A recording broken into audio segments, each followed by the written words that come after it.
Okay, so hello everyone. You probably noticed I'm not James. James unfortunately can't make it today, although he's going to try and get in on the action a bit later. He's broken his perfect record, sadly. So welcome today to the 24th Roses presentation, the 24th talk. We never thought it'd actually get this far, but we're very happy that it has. So we've got 5 more talks after this over the next 4 Fridays. And then we're very happy to announce that due to popular demand, we're going to be carrying on. Can't stop us.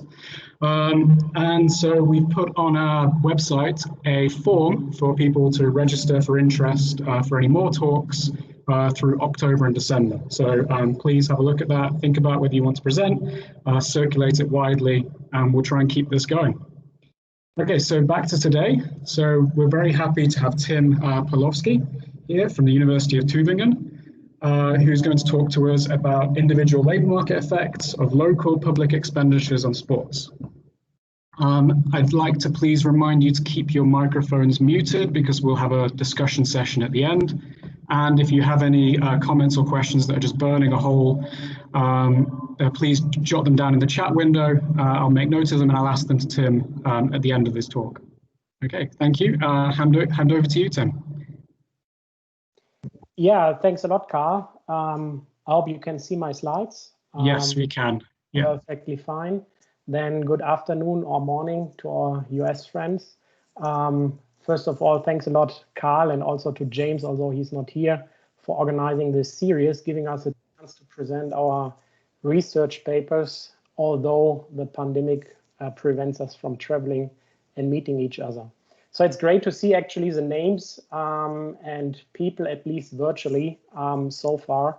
And I'm happy to have the possibility to present the paper, which is joint work with Karina Steckenleiter. She received her PhD recently from the University of St. Gallen. Tim Wallraffen, he's a PhD candidate in my research group, and Michael Eckner. The paper I'm going to present is part of a major project which received some funds by the German Research Foundation, the Swiss National Science Foundation. The other paper, which is an additional outcome of this project, I will refer to at the upcoming slides. So you get a comprehensive overview about what we did actually here during the recent 3 or 4 years. To start with, the motivation for this story and for the paper. The first part of the motivation is rooted in the literature and the current state of research. So what we can observe looking into the literature beyond sports is that there are many papers published looking at the effects associated with, I call it direct public expenditures, because usually those papers are looking at health expenditures and potential health outcomes of individuals. Likewise, there was a paper that also stimulated our research by Jackson and colleagues recently published in the Quarterly Journal of Economics. They are looking at educational spending and pupils' outcome in later life, also considering labor market effects. And last but not least, those papers who are looking at the effects of labor market programs and interventions on individual effects. So while we have those papers looking at those direct effects, related effects of public expenditures in other areas like sports are largely neglected so far. So there are large amounts spent to foster high performance and leisure sports, and interestingly enough, those expenditures are usually legitimate by the same arguments like merit good characteristics, spillover and external effects. So you would assume that somehow the rationale should be rooted in a similar vein. Moreover, we know that sports participation might indirectly improve health, educational, and labor market outcomes of individuals. Some of those papers looking at this are mentioned here as well. So that leads us to our overall objective of this project, to explore whether and how sports-related public expenditures at the municipality level, which is actually the lowest administrative level, may unfold any labor market effects at the individual level. The other part of the motivation comes from a more policy rationale. So, for example, in Germany, I will get you an overview about the situation of sports facilities. So that is actually the expenditure category we are looking at. So the situation of sports facilities in Germany is like that. So we have a large need for remediation and renovation of sports facilities dependent on how you categorize the measures between 20 and 40 billions of euros estimated. So as such, there are lots of discussions about whether and how much you should spend on sports facilities. And actually, before the pandemic spread over the world, there was a plan for Germany to build up a kind of investment plan in the future, which should cover more than €1 billion in a couple of years to spend on sports facilities. You know, everything has changed now, and of course, you would be surprised if I would not relate at all to the pandemic. So here is my relation to it with that paper. The governments have decided to invest lots of money to somehow recover financially and economic terms from the crisis. And interestingly enough, some parts of that money, although they have finally, let's say, postponed the plan of spending €1 billion in sports facilities, there are still some, let's say, couple of hundred millions left they plan to invest in sports facilities. So you can see that from a policy perspective, there's something going up, something going on. So at least discussions taking place to invest in sports facilities. In a nutshell, what we are doing in this paper is we purchased administrative data on local sports related public expenditures between 2001 and 2006 of around 12,000 municipalities in Germany. And that data was merged at the German Economic Institute in Berlin with data of the socioeconomic panel between 2001 and 2012. So we have an overall observation window of 12 years. We implemented a selection on observables approach, employed radius matching based on the propensity score, and we came up with the following results. Overall, we find that women and men benefit with additional household net income if they are exposed to comparably larger expenditures on sports facilities. An interesting note here is that the effects are captured by earning gains for men rather than for women living in the household. And we find those gender differences also with regard to other labor supply indicators, hourly wage and full-time employment, although those results are much less robust compared to the others. Finally, we find some evidence that improved well-being and health are possible mechanisms how those effects might unfold, and I will explain more in depth in the following about all these different issues. First of all, starting with the data. The stock of facilities to start with in Germany was estimated at 2012 at around 231,000 sports facilities spread over the country.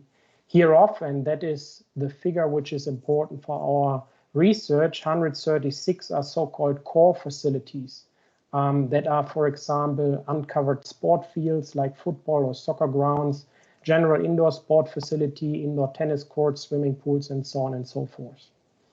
In a 3 years project, which I conducted together with Christoph Breuer from Cologne, we were inquiring the total amount of money that is spent in Germany on sport. We end up with a figure which is quite impressive. So annually 10 billions of euros are spent on sports, and 3 to 4 billion of those money are spent for the construction and maintenance of sports facility. An equally important share goes to actually physical education teachers, by the way. It is important to note that the largest share is spent by the local and regional authorities, mostly actually by the local authorities, because the money that the regional authorities, so the Länder in Germany, spend is usually channeled through the household budgets of those municipalities. And it's important also to note that spending on those sports facilities is a voluntary self-governmental task, so you do not have the requirement to spend. So it's a kind of decision if you want. Revenues for those type of spendings mainly come from state transfers, which is property and business tax, and the municipality share of income and value-added tax. So coming to the expenditure measure that we are using, first of all, we were just using expenditures before 2007, and there's an easy practical reason behind that, because afterwards the accounting standards in the different municipalities across Germany changed, and it was a very heterogeneous picture. So the amounts of money spent afterwards were not comparable anymore. We had to consider municipality mergers over time. So some municipalities merged, split off, that had to be considered. What we were looking at is spending, as I said, on sports facilities, and that includes also swimming pools, which is important because in the administrative data, these are two different categories. I already mentioned before, channeling from money spent by regional and federal authorities is considered because we are considering gross values in our estimations. We think it is important not to only look at the pure municipality's own budget, but on the whole money that is within the municipality coming and invested into those sports facilities. Another important thing also to know from the background of this study is that over time in Germany, many of those sport facilities, particularly swimming pools, were kind of transferred into owner-operated community enterprises. So they don't show up anymore in the core budget accounts of the municipalities. So we had to add those figures as well. Another thing, we subtracted income. Why that? Because in or amongst those sport facilities might be also facilities that are predominantly used by high performance sport clubs. For example, when you consider soccer stadiums, and in some cities, the soccer stadiums are included in the portfolio of the municipality sport facilities. And we don't want to have actually those figures, high investments related to facilities which are just for high performance sports. Since those clubs and also other team sport clubs, on the other hand, have to pay a rental fee, we think it makes sense to subtract the income that the city is earning from those rental fees to just focus on the pure money that is basically allocated to more leisure type of sports. In this regard, those of you probably immediately come up with this issue that FIFA World Cup expenditures 2006 are falling within this period.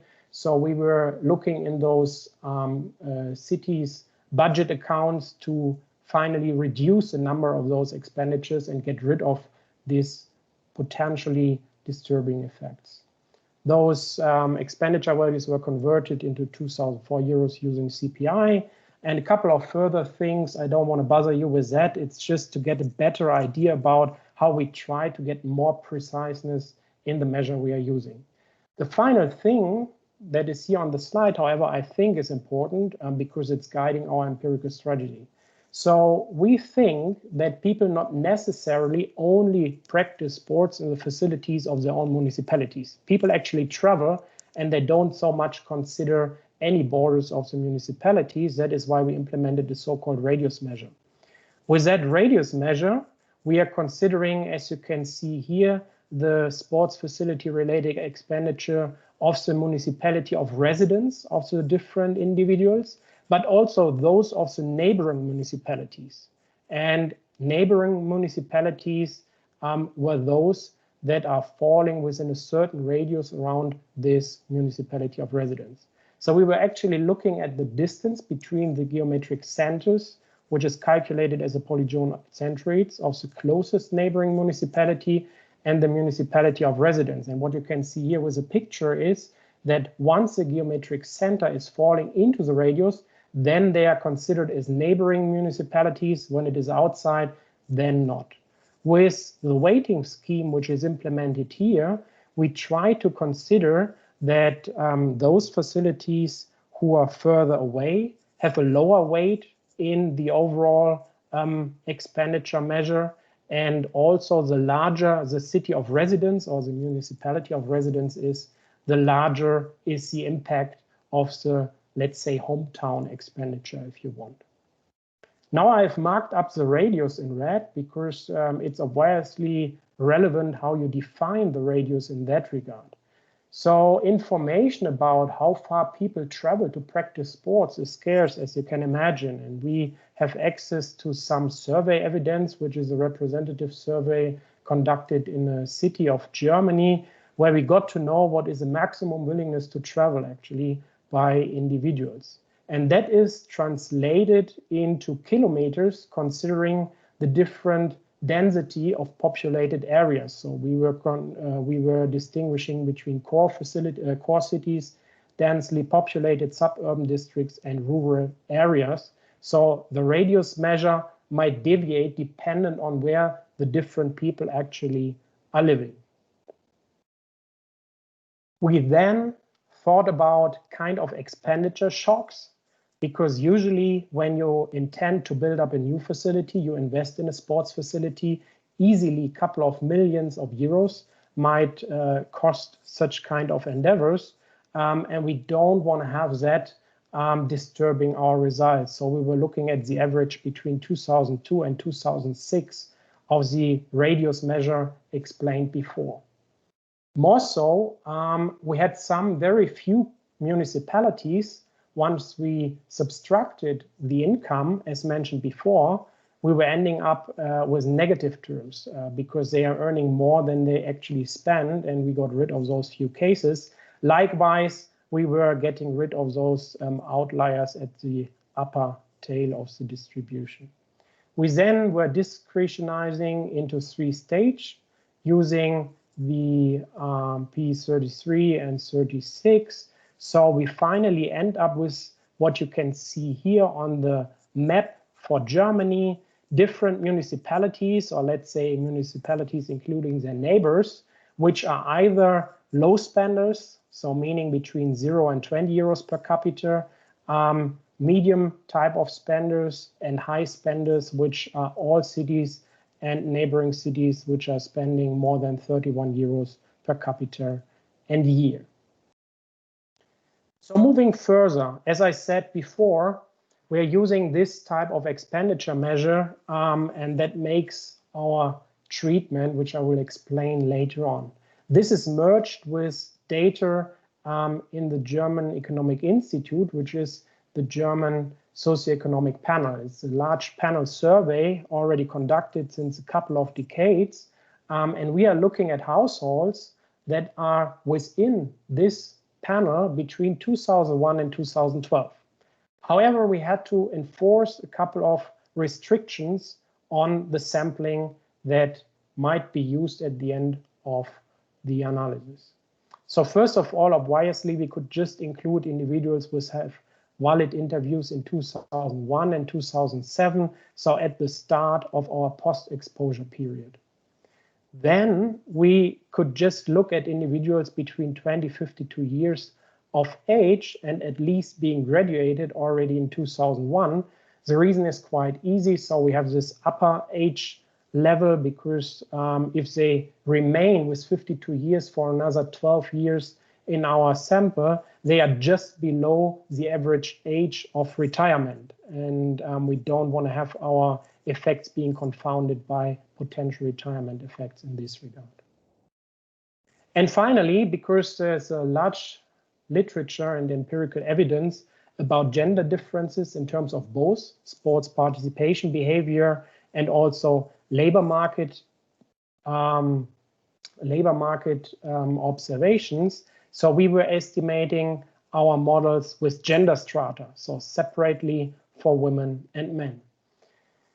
To get an idea about the sample that was then or had access to our analysis, you see here's a distribution across the different regional authorities in Germany. You see percentage-wise, it nicely fits to the total population in 2007 that we can observe or could observe in Germany. Overall, we have around 3,000 men and around 3,400 women that were included in our analysis. So coming to the empirical strategy. The thing to notice when you're diving into this topic is that we are confronted with not easy, but I would say multiple and quite complex indigeneity issues in this context. First of all, confounding. Local authorities may use observed sports activity levels to determine their expenditure levels. Further, local labor market characteristics, weather conditions may influence both sports expenditures and individual labor market outcomes. Actually, there's quite rich literature looking at the effects of weather conditions on labor market performance. So that needs to be controlled as well. And finally, individuals may deliberately make location choices based on the availability and quality of sports infrastructure. Probably not everybody is guided by the decision where to live by looking at how good are the sports facilities there, but at least a kind of taboo sorting effect, which is a quite traditional finding, might be present here in our context as well. More so, we have reverse causality issues, right? Because differences in labor market performance of the residents might in turn change, alter income tax related revenues, and that in turn might influence the local expenditure levels. So also something that we need to be concerned about. And finally, simultaneity.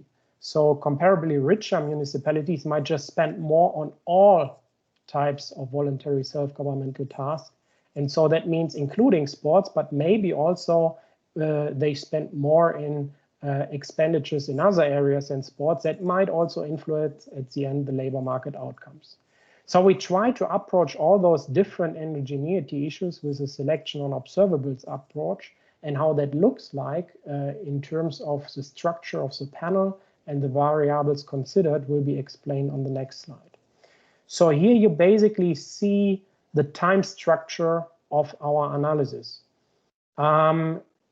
We have a certain exposure period I call T here on that slide, which is between 2002 and 2006. So that is the average expenditure level I have explained a couple of slides before. Then we have a pre-exposure period, 2001, and we have a post-exposure period where we are interested in whether or not we can observe any labor market outcome effects afterwards. So the idea with this selection on observables approach is that we control for all types of influences, which might be various, as you could see from the slide before, in order to, let's say, figure out individuals that at the end are as comparable as possible, and they at best only deviate in terms of the expenditure level they are exposed to in this 2002 to 2006 period.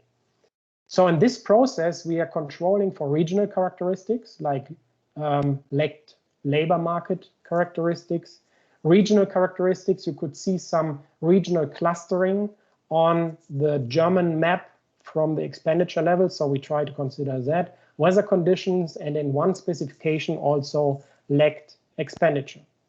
More so, we are looking also at the individual characteristics, and that data is derived from the German socioeconomic panel.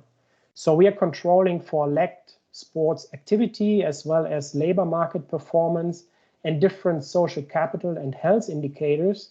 Why? Because they are later on used to find some proof on the mechanisms. So we expect that better social capital and better health status might have an impact on both your sportive capabilities in your sports participation behavior, as well as your labor market performance. So in this regard, and those of you who know Michael's paper know that this is a claim he's bringing forward. If you control somehow for the lagged outcome variables, for example, so everything you're interested in your outcomes in later years, then this works as a kind of individual fixed effect. It's not the same. That's important to mention here, because you're just conditioning on those variables, and fixed effects conditioning on everything, right? but at least for those most important issues you're controlling for. So in this regard, we might argue that conditioning on the level of sports activity labor market performance might also consider those influences as location choices or indirect expenditure effects already in T. So the question is, does it also help in controlling for reverse causality and simultaneity? Well, in this regard, we have some auxiliary regressions that we conducted. So what we did is we were regressing the lagged regional characteristics that we were using in our main specification on later income taxes in the different municipalities. So nicely, most of the variance in later expenditure, even 8 or 9 years later, is explained by the lagged regional characteristics that are already included in our specification. As such, we conclude that these lagged regional variables might, at least to a certain extent, and that is not deniable in this regard, control also for this issue of reverse causality. Coming to the estimation, I told you that we were differentiating the 3 different levels, so we end up with 3 different effects to be estimated. So we are interested in the average treatment effects of moving from low to medium, low to high, and medium to high levels of expenditures. What we did is we implemented radius matching with bias adjustment. How does it work? Basically, as I said before, in the first stage, you're estimating the propensity score for all those individuals in our sample. And those propensity scores are built on the variables that I've just introduced before. And then the matching estimator is looking at controls that are lying within a certain radius, which is predefined, and that enables you to pick up more than just one control, than just one control, as it is usually done by nearest neighbor matching in this regard. As such, it's a little bit more robust, and this is actually coming already with a pre-note on our robustness checks, already what we observe when we implement nearest neighbor matching in this setting. The conditional independence assumption, which is important for identification, is assumed to hold within each stratum, and that means we can estimate those different effects only with the same individuals in the same samples. So if we compare, for example, low versus medium and low versus high, then we should have exactly the same guys in the low level spending municipalities in both different models. So that was considered in a kind of iterative approach where we deleted all those different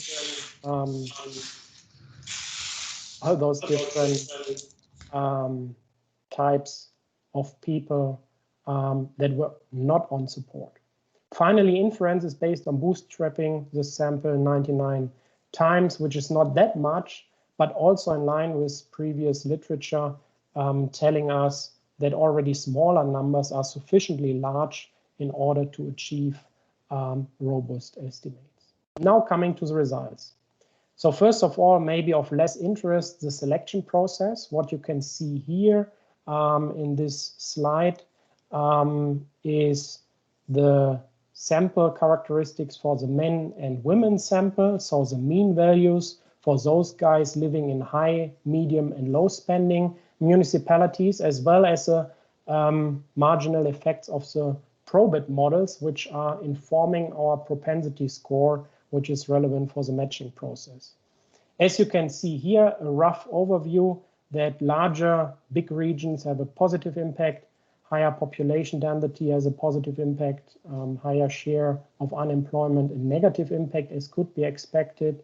And also we found that higher share of foreigners and precipitation rates have a positive impact. We find some regional variation. What we did not find is significant differences in terms of individual characteristics. So they are less relevant once you control for the lagged regional characteristics that were implemented in our model. Coming to the main results, to the effects of interest. What you see here on this slide are the average treatment effects by year separated for men and women in terms of net household income. So what does this picture tell us? You see 3 different lines in each picture, and they are the comparisons that I have introduced before. So the medium versus low, high versus medium, and high versus low comparisons, and also the dots and stars that are somehow indicating the degree of significance of the effects we found. How can we interpret what we have here?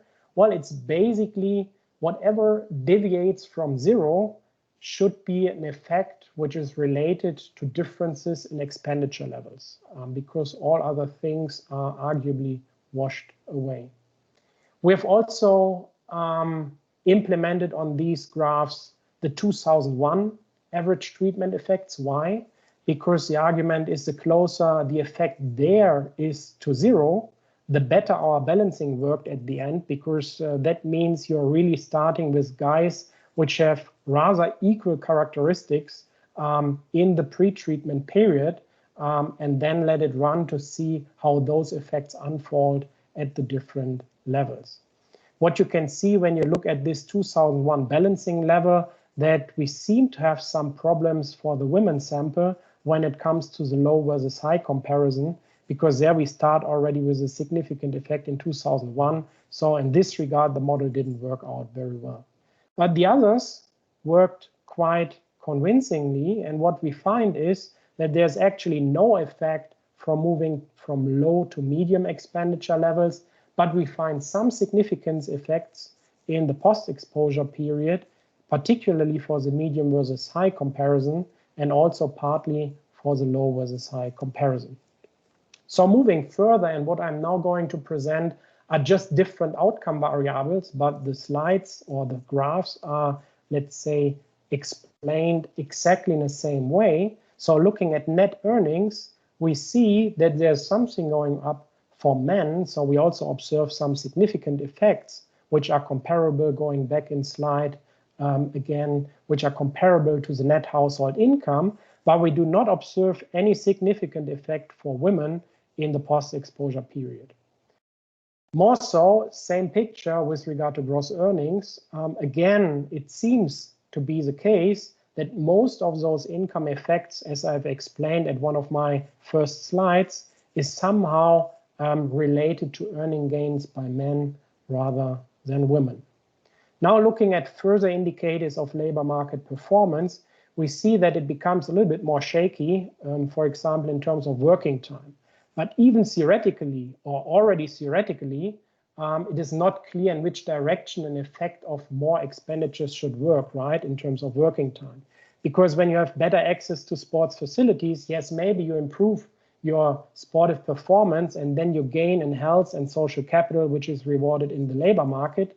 But likewise, it might be true that you now allocate more time to do sports and maybe less on work, and that would somehow have a contradicting effect. So this is maybe explained by this fact.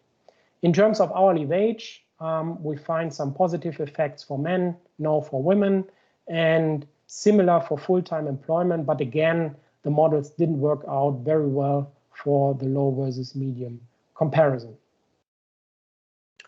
So far for the main results. Now coming to a couple of robustness checks, and we were glad that a couple of people who were looking at this paper and who recommended a couple of things that we could do to get more reliability on the results. So first of all, balancing.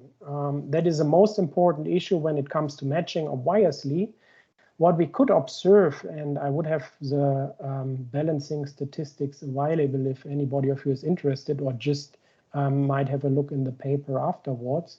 So overall, the mean biases reduced significantly. They remain at a rather low level, 4.4, 4.5% for men, women respectively in the high versus medium comparison model. However, we have some more or some larger biases, particularly in the high versus low expenditure models, and that is kind of reasonable because it's pretty difficult to find matching counterparts when you have such a big gap in expenditure levels. So if we have trust in our results, and probably a little bit more in the high versus medium models compared to the high versus low models. The second one, placebos. So we were looking at whether the effects we observe still exist in any outcome measures where you would assume that they shouldn't be affected by expenditure levels of the community on sports facilities.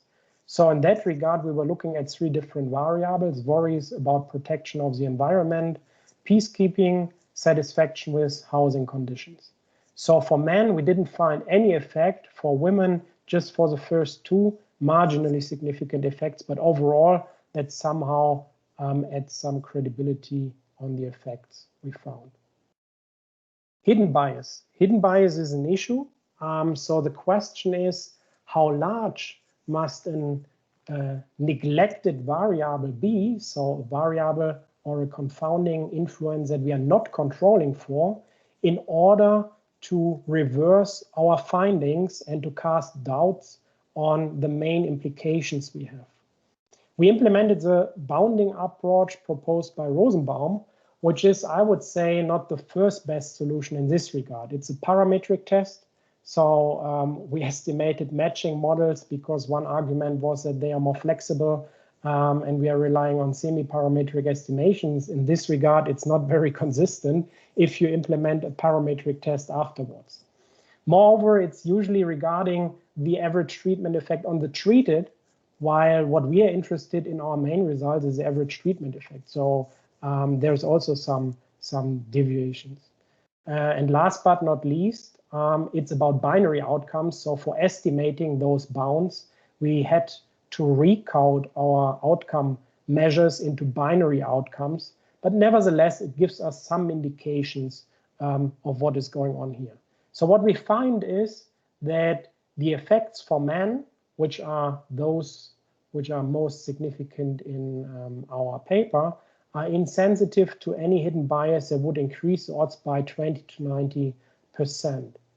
This does not tell us that CIA holds in our setting. However, it tells us that our results are rather robust to any potentially missing confounding variable in our specification. A further issue is panel attrition.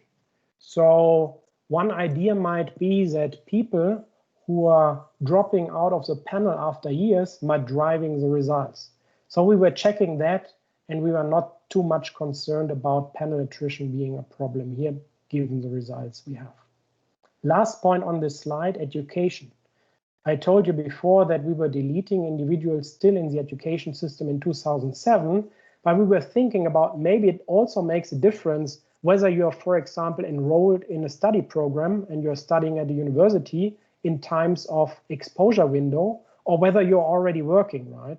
And so we restricted our sample in some further estimations only to those who were not in the educational system during the exposure window. How does it look like? So the red lines tell us the reduced sample estimates in a comparison to what we estimated before. And you can see that this exposure and pre-exposure effects do not really change. At least they do not change our main implications that we were looking at. Further robustness checks. So we were looking at whether or not these outliers might have an effect. That is done by including observations which are above the 99 percentile in test A. Test B is looking at a sample where we exclude the movers, because one might argue that maybe movers are just moving in the exposure period because they want to move to cities of higher expenditure levels. The further thing is controlling for lagged expenditures in 2001. D is looking at a kind of rather diff in diff specification. So we are using here as outcomes, not the outcomes of the different years, but the difference in outcome of a year minus the outcome in 2001. So we have a different shape of our outcome variables here. In test E, we are controlling for the trends, the pre-treatment trends, which might also have an impact about later outcomes at the labor market. You might argue a person who has a sharp increase in income in the years before the treatment might be already on a track of having a larger increase in income also later on, which would confound our findings as well. One recommendation was looking at lender dummies, so having rather disaggregated controls. Actually, our preferred choice would be to estimate the models in lender strata also. So not only to separate the strata by gender, but also to have a look on what is going on at the more or at the lower regional level, because you could see that, for example, in Baden-Württemberg, the regional authority where my university is located in, we have rather large expenditure levels, right? But unfortunately, due to sample sizes, we couldn't implement that. We could just control for it, and we did so in the test F. Test G and H are regarding different estimators. So here we implemented the quite popular nearest neighbor matching, once with and without iteration, to originally come up with only observations on support, as I mentioned on the slides before, but it didn't work out because the nearest neighbor matching estimator is not robust really. So that means that this iterative approach, you delete individuals off support and end up at the end only with individuals on support, didn't work out. And finally, this is maybe something that you or some of you already had in mind to pick up for the discussion. So do the results that you find depend on the specification of your radius measure? So we re-estimated those effects using the pure expenditure level. So coming to the results, and what you see here is a little bit different compared to the graphs before, because I think it would drive you crazy like me if we would have implemented for each of those different tests year by year estimates, providing them on this slide. So what you see here are the average effect from mean models that we have estimated for the post-exposure period. What does it mean? We have basically averaged all the outcomes from 2007 to 2012 of the individuals and just estimated each effect for this average outcome in the post-exposure period.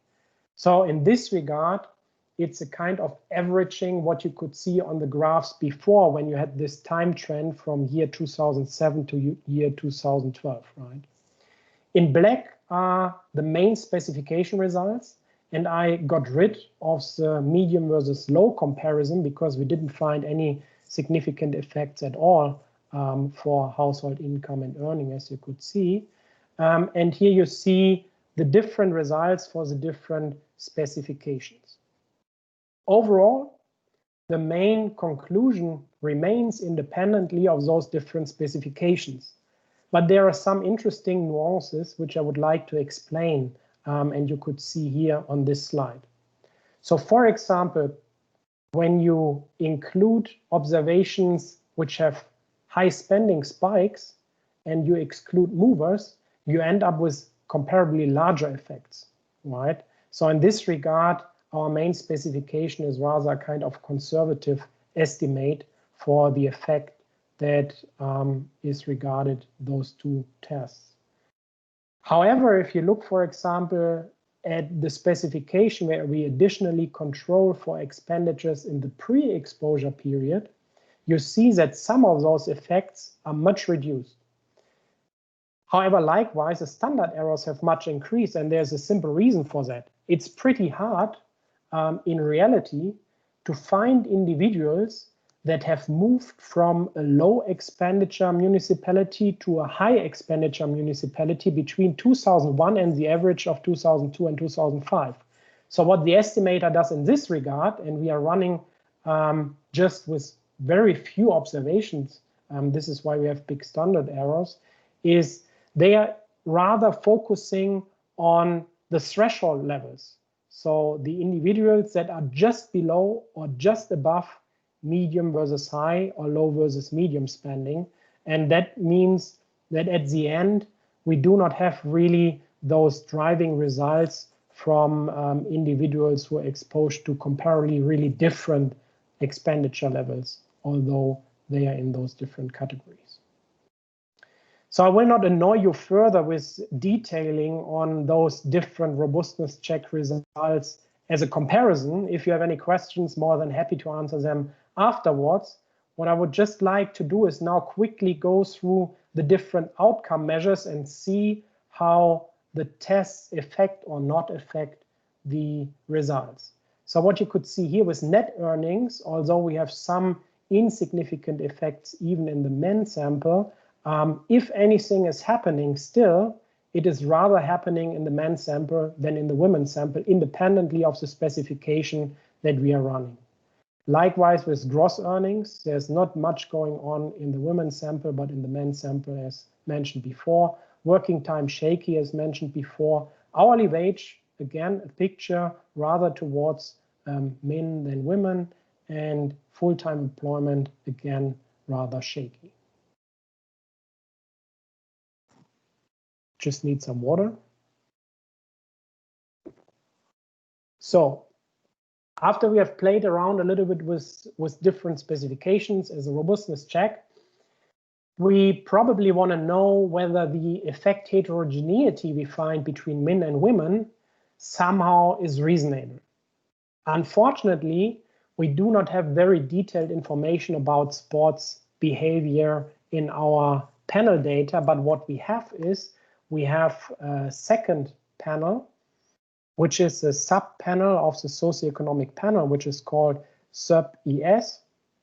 And for that sub-panel, Michael and myself have implemented a physical activity module, which was run in 2013, 15, and 17. So we have some detailed physical activity and sports activity behavior information for representatives to German subsample over 3 years. We were using this subsample just to derive some descriptive figures about the sportive behavior of women and men in comparison of the age cohort of interest, which is 20 to 52 years old men and women here in the year of 2013, because this is exactly the age cohort that we are looking at in our analysis. What we find is that more women than men, 38 versus 35%, in the age cohort of interest did not engage in sports. This gender gap is actually even increasing up to 5 percentage points over years. So the older men and women become, the larger becomes this gender gap. More so, those women who are active in their most or in their first often practice sports are usually engaging in sports which takes place in commercial fitness studios and sports providers. So at least the portion of women who are engaging in sports, in commercial sports, in fitness centers is much larger, 4 percentage points more than for men. So we conclude from this auxiliary descriptive analysis that women in the age cohort under consideration are less likely than men to first of all engage in sports in general, and then in any of the publicly funded sports facilities in particular. Exploring the mechanisms. So the main idea of what is going on is somehow summarized here on this slide. Forget about the 0.6, that is an error which will be explained in a minute. So our overall idea is that expenditure, SPE, somehow has an impact on quality and quantity of local sport facilities. That somehow has an impact on activity behavior of the local population, which might then has an impact and lead to health gains, social capital gains, and maybe differences in labor supply opportunities, which are rewarded at the end at the labor market. Looking at the literature, there is some evidence that some of those relations seem to be apparent in reality. So papers have looked, for example, on expenditures on sports, parks, recreation, and possible effects on activity levels. And they found mostly a positive relationship. More so, some studies have looked at sport facilities provision and their impact on sports activity. And there seems to be something going on as well.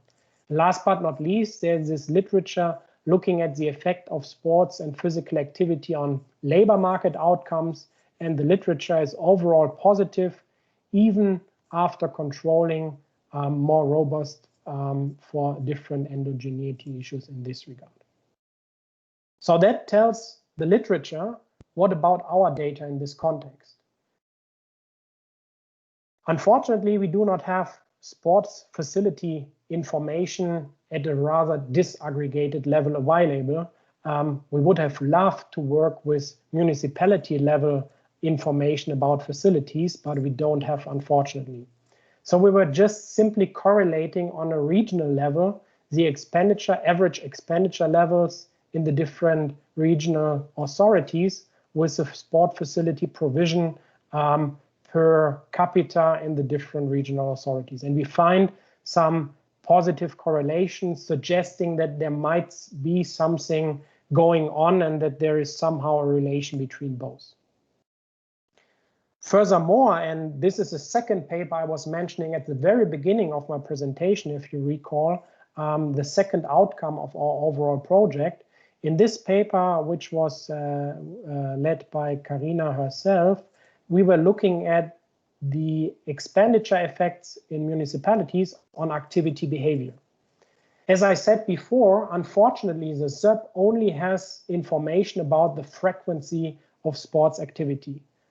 So we could only implement the analysis on a very rough basis.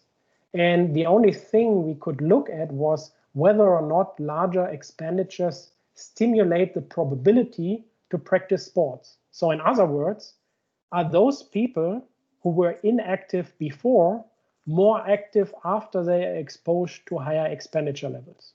So we see only very marginally there's an increase in the frequency to participate in sports, the probability to participate in sports, and it is not significant at all when you move from medium to larger levels of expenditures. What is, however, neglected in this exercise are two further dimensions of physical activity and sports participation, which are very important in terms of health gains according to the World Health Organization. And that is the intensity of sports and the duration of sports. Both are very relevant if you want to achieve health gains. So you need to pass certain thresholds, but both measures are unfortunately not available in the SUB. So what we implemented in this regard to somehow add some credibility on the mechanisms at work here, we were conducting a kind of indirect test. In this indirect test, we were running the same models as before. So you see here the average treatment effects, but just in a table and not in the nice graphs as before. And we were comparing those estimates in the main specification of a given year compared to the main specification where we add all the health indicators of a given year. So the idea is, if the effect of expenditures on labor market outcomes indeed works via more intense and longer durations of sports activity, so via health gains at the end, then we would expect that our average treatment effects of a given year would reduce if we condition on the health level of a given year, right? And this is actually what we could observe. So here we just look at the red circle on the average change between the different estimates with and without controlling for health on top in a given year. And we see, as expected for most of those effects, we see a reduction quite considerably, partly ending up to around 14, 15, or 20 percentage points compared to when we not control for health. So there's some mild evidence that health might be a mechanism how these effects unfold. Importantly, and that is another limitation in terms of the data available, the most sophisticated health measures we have in the ZÖP are the physical component summary scale and the mental component summary scale. So these are carefully developed scales which measure on a subjective basis the health level in terms of, as I said, physical fitness and mental health. They were just inquired in even years, so in 2008, 2010, and 2012. And if we just look at those estimates, then the average ATEs reduced even up to 40%, and for the other labor market indicators up to 20%. You might argue with having a look on those results, still it's a little bit shaky because the different year estimates are not all very robust and not all with small confidence intervals. As such, we were re-estimating our mean models that I have introduced before.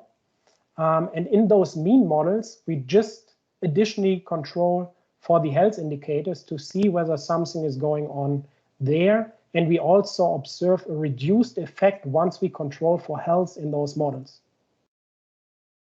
We were asked, because we were raising this issue or this claim that social capital, improved social capital, might also work as a mechanism, it would be nice to control for social capital likewise as we do for health in a given year. Unfortunately, those social capital indicators were just inquired and gathered in uneven years. So whenever we have health indicators, we do not have social capital indicators and vice versa. That means we cannot control both. But what we could is, we could run the specification with the health indicators and the mean models and one with the social capital indicators. And what we see for the high versus medium comparison is that additionally controlling for health and social capital substantially reduces the mean effect for men. So there seems to be going on something once you control for those health and social capital gains. Importantly and remarkably, the comparable effect for women is rather stable. So it's completely irrelevant if you control in the mean models additionally on health and social capital.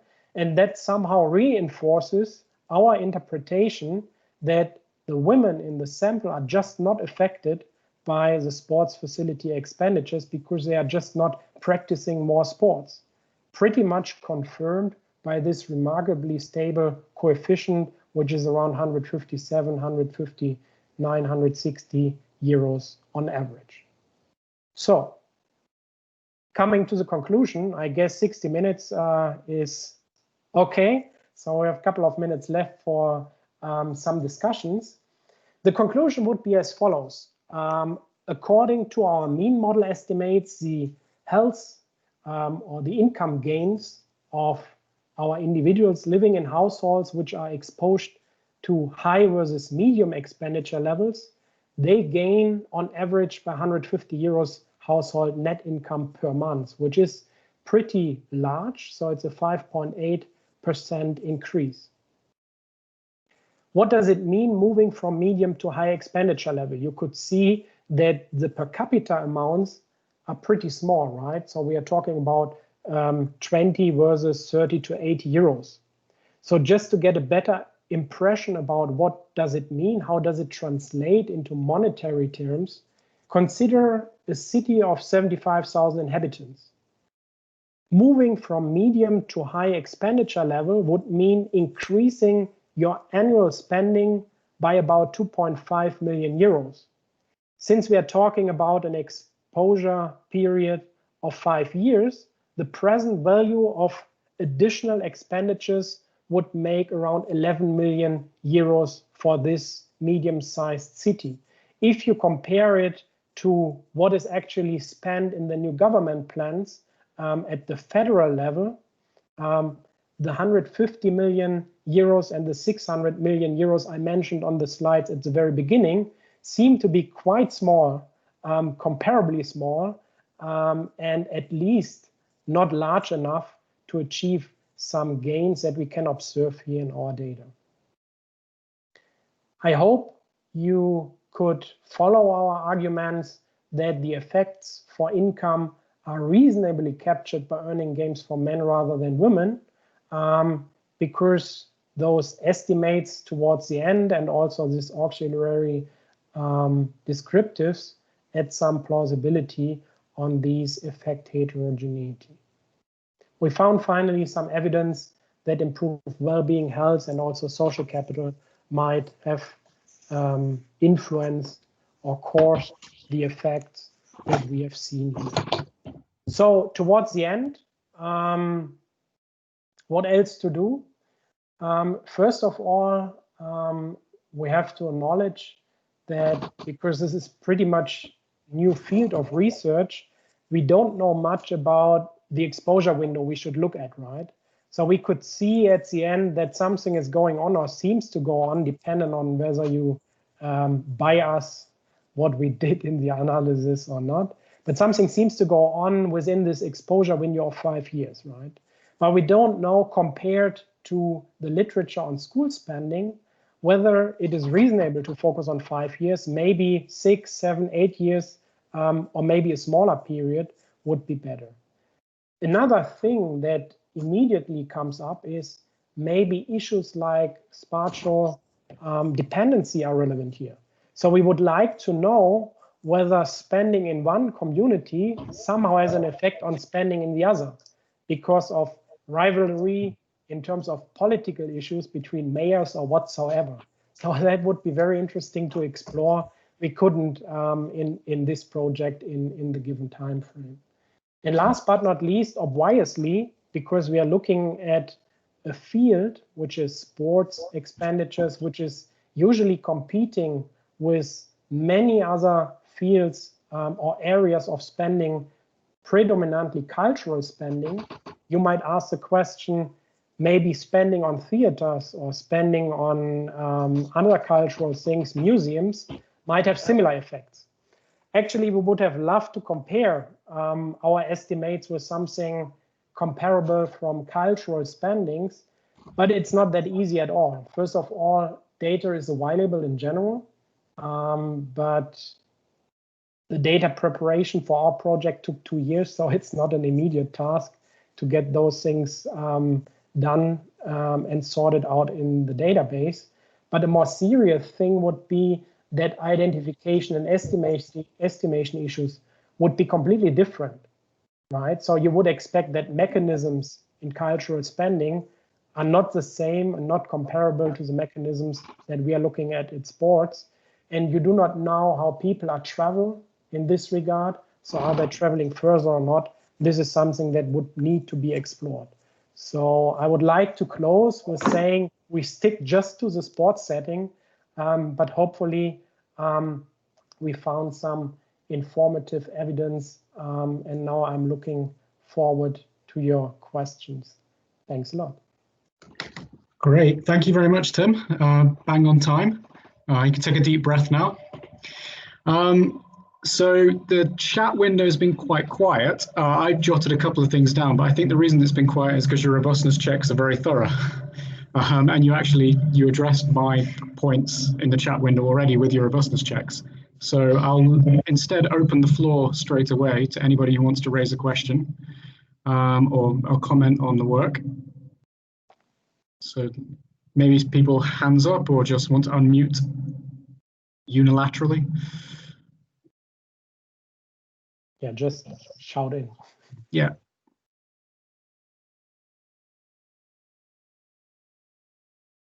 It's a shy moment when waiting for the first person.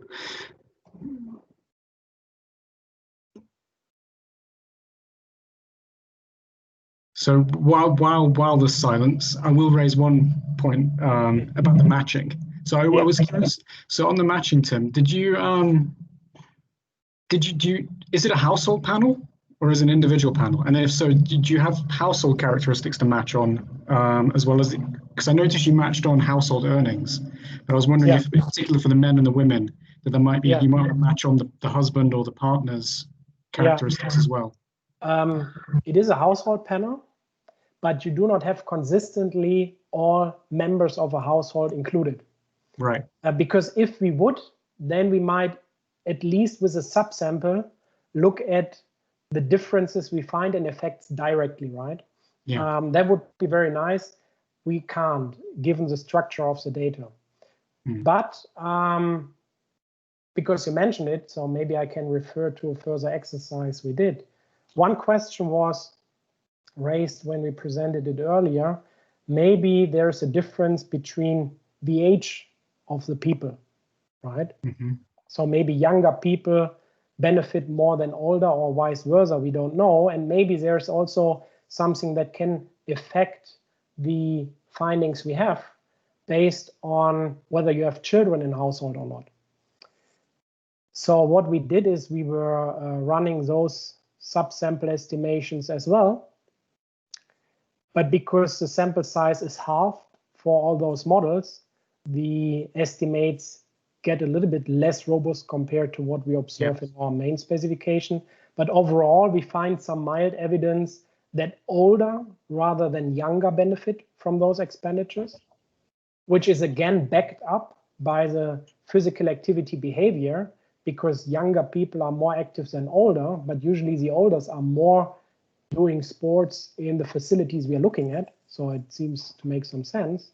And we also find that households where you do not have children in benefit on average more than those without children. Without children. Okay. No questions. Yeah, I haven't got a follow-up, but see if anybody else does. Yeah. So too much robustness stuff presented, probably. It's very thorough. I mean, you covered my other points. So I was going to ask you. No, I was going to ask you about cumulative earnings effects as well. So okay. I would have thought that the cumulative earnings effects would be it would have been my baseline, if you like. My baseline specification would be to look at the cumulative effects. Okay. But you've already covered that. Good. So Roman asks in the chat window, are there significant differences between former DDR regions and those of West Germany? Any interesting effects? We couldn't observe that. There might be various reasons for that. There was a sport facility development program set up, particularly in eastern parts of Germany. So the sport facilities there were already in a pretty good shape, actually. And then in western parts of Germany, they followed up. That means, although you might have expected maybe that the conditions in eastern Germany in terms of sport facility might be worse eventually compared to western Germany, it wasn't the case actually, particularly not in our observation window, because then those structural investment plans that were implemented in the 90s, they already forced the facilities to be, let's say, equally good or bad, as I mentioned on the very first slides, because there's a demand for renovation in all countries, in all municipalities. Okay. Then I've got one more question. If nobody else, did you do a back of the envelope cost benefit analysis on this? Yeah, that's a very good question. We were thinking about it, and actually the last slide when I came to the conclusion, and I provide this example of the 75,000 inhabitant city, how much would you need to spend? So you would expect now it is quite easy to find the other part of the coin, so the benefit as a present value as well. But it's not as easy because those results then we can provide might be misleading in this regard, because the studies looking at educational spending, they have the same age groups, and they look at what is going on at the labor market at labor ages, right? So they are always same aged people that can be followed. In our case, we have younger people who stay longer in the labor market. So those people who are 20, 21, 22, and they are exposed to higher expenditure levels at the municipality level, they remain for 40 years after our exposure period in the panel. And the others who are 52, they have just another 6, 7, 8 years at the labor market. So it's not really possible, based on the results we have, to arrive at one single reliable estimate for the present value of the benefits. This is a problem, I guess. Yeah, great.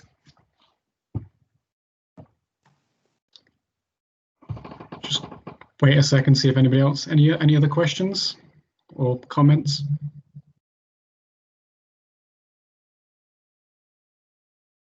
I mean, I have time, and I would be available also later on. If anybody of you is interested, I'm happy to send the updated version of the paper for discussion, because the one that is available as a ZUB working paper is a rather old one. Lots of things have changed. So just get in contact. More than happy to get feedback also afterwards. Great. Okay, thank you.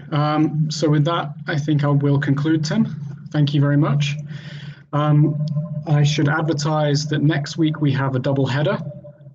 We've got, if I remember right, we've got Thomas Peters from the Erasmus School of Economics, and then we have Scott Kaplan from UC Berkeley presenting. No, sorry, just interrupted you, Carl. We've got just Thomas next week. Okay. And then Kaplan's the following week. Slight change in the schedule. Okay. All right. Great. Bye, James. Hi, everyone. Okay. Well, I'll stop the recording then, and thank you very much, everybody. Thank you. Have a good afternoon. Thanks, Carl.